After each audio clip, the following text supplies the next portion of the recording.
그러면 어떠하냐? 우리는 나으냐? 결코 아니라. 유대인이나 헬라인이나 다 죄 아래에 있다고 우리가 이미 선언하였느니라. 하나님을 믿는 유대인이나 헬라인, 즉 이방인이나 다 죄 아래에 있다, 이렇게 선언을 합니다. 이 죄 아래에 있는 사람과 대조되는 사람이 있어요. 죄가 너희를 주장하지 못하리니 이는 너희가 법 아래에 있지 아니하고 은혜 아래에 있습니다. 그런즉 어찌하리요? 우리가 법 아래에 있지 아니하고 은혜 아래에 있으니 죄를 지으리요? 그럴 수 없느니라. 이렇게 사람은 두 종류의 삶을 가질 수가 있어요. 하나는 죄 아래에 있는 삶이고 다른 하나는 은혜 아래에 있는 삶이에요. 그런데 문제는 이렇게 죄 아래에 있는 사람이 특정한 몇몇 사람의 문제가 아니라 사도 바울은 유대인이나 헬라인이나 다 죄 아래에 있다고 선언을 하는 거예요. 바꿔 말하면은 세상에 사는 모든 사람들은 다 죄 아래에 있다라는 걸 말하는 거예요. 바울 사도는 1장 18절로 32절에서 이방인인 모두가 다 죄 아래에 있다라고 말을 했었죠. 근데 이방인만 죄 아래에 있는 것이 아니라고 말하는데 로마서 2장에서 사도 바울은 하나님을 믿는다고 하는 유대인들도 죄 아래에 있기는 마찬가지였다라는 거예요. 그렇다면 사람이 죄 아래에 있다라고 선언하는 그 이유, 무엇 때문에 이런 말을 하는 것일까요?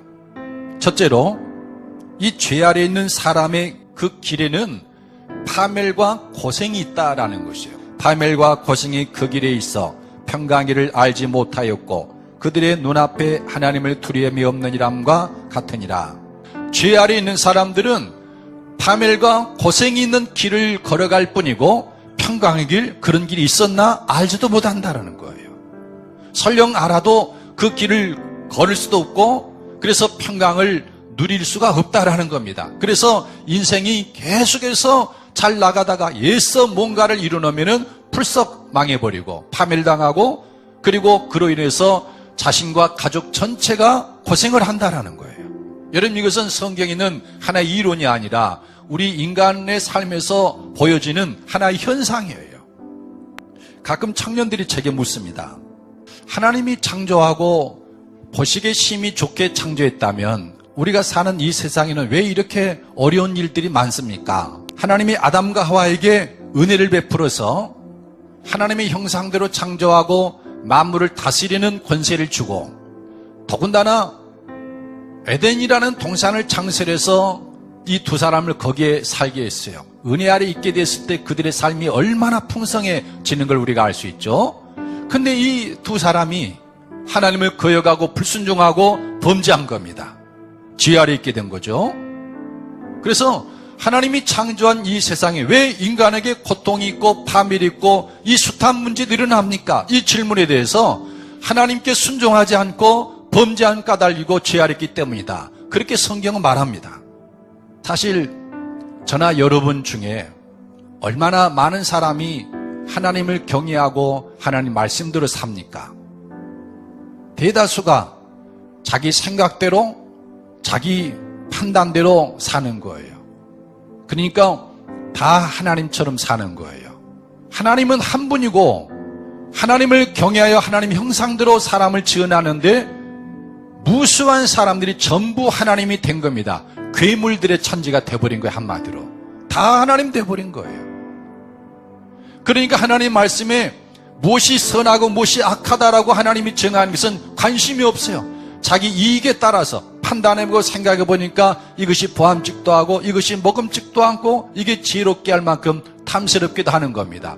스스로 판단하고 결정하고 일을 하다 보니까 범죄가 발생하고 자기 욕심대로 살다 보니까 남의 이익을 빼앗고 파괴하고 남을 짓밟고 악해진 이런 범죄를 저지르게 되고 죄 아래 있게 되다 보니까 파멸과 고통이 우리들의 삶에 임하게 된 것이다. 두 번째 의미는 율법의 행위로는 죄 아래에서 벗어날 수 없다라는 것입니다. 그런즉 유대인의 나음이 무엇이며 할례 유익이 무엇이냐? 범사에 많으니 우선은 그들이 하나님의 말씀을 맡았음이니라. 유대인들은 하나님의 말씀을 맡았어요. 성경 율법을 맡았습니다. 그래서 성경을 통해서 하나님을 알고 하나님의 뜻을 알았습니다. 그런데 유대인들은 이방인들이 범하는 죄를 그들도 범하고 있었어요. 이것은 무엇을 의미합니까? 성경을 많이 안다고 해서 구원받는 것이 아니고, 성경을 많이 읽는다고 해서, 많이 안다고 해서 죄 아래에서 벗어나는 것도 아니다라는 거예요.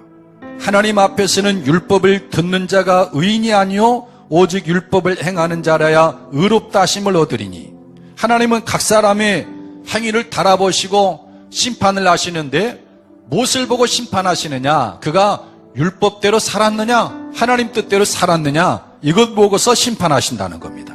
그런데 유대인들은 율법을 잘 알면서도 하나님의 뜻이 무엇인지를 알고서도 하나님 말씀대로 살지 않았습니다. 죄 아래에 있었다라는 겁니다.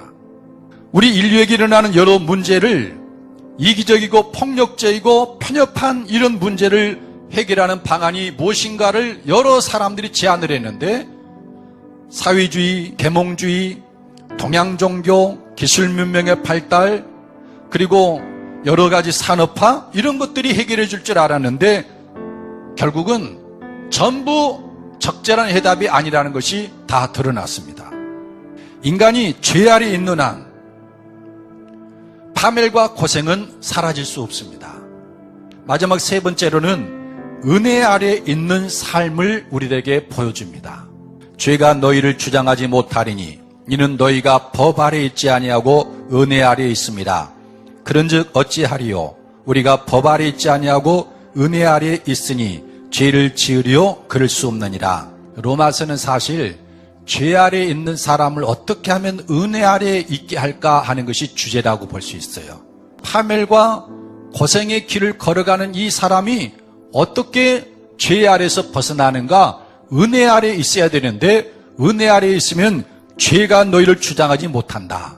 그러니 파멸과 고생도 자연스럽게 물러가는 거죠. 은혜 아래에 있는 사람은 죄가 주장할 수가 없고, 그리고 죄를 지을 수도 없다. 그럴 수 없느니라.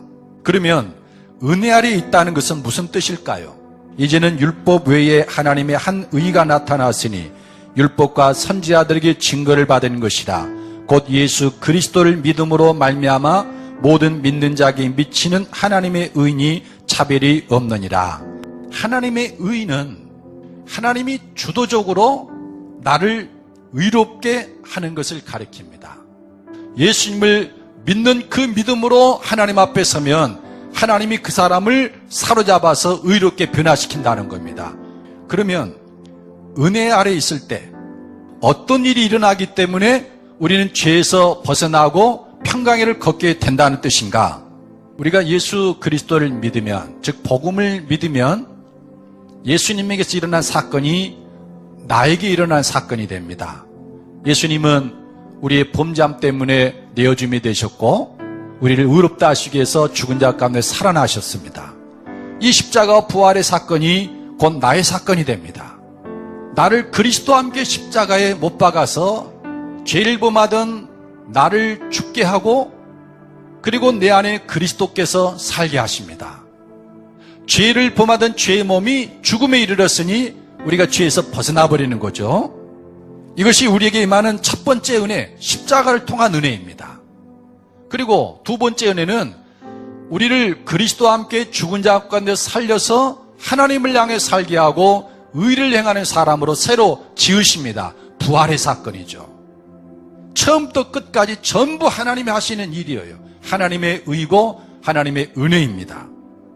이 은혜 아래 있는 사람은 평강의 길을 걸어갑니다. 왜냐하면 더 이상 죄가 주장하지를 못하고, 그리고 더 이상 죄를 지을 수 없는 사람이 되기 때문에 평강의 길을 걸어갑니다.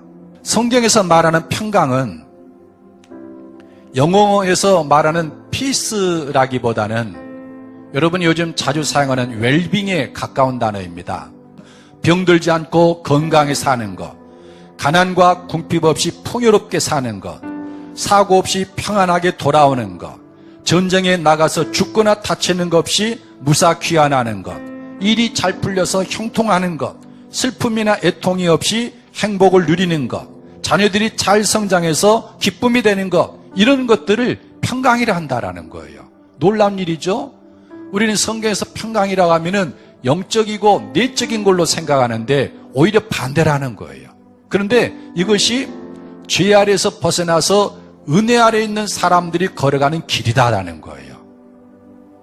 하나님은 바로 저나 여러분에게 이 길을 선물해 주기를 원하십니다. 여러분 취하시길 바랍니다. 그리고 이 평강을 취하는 것은 매우 쉬워요. 예수 그리스도를 믿음으로 말미암아 하나님의 은혜 아래에 있으면 된다는 겁니다. 당신은 무엇 아래에 계십니까? 죄 아래에 있습니까?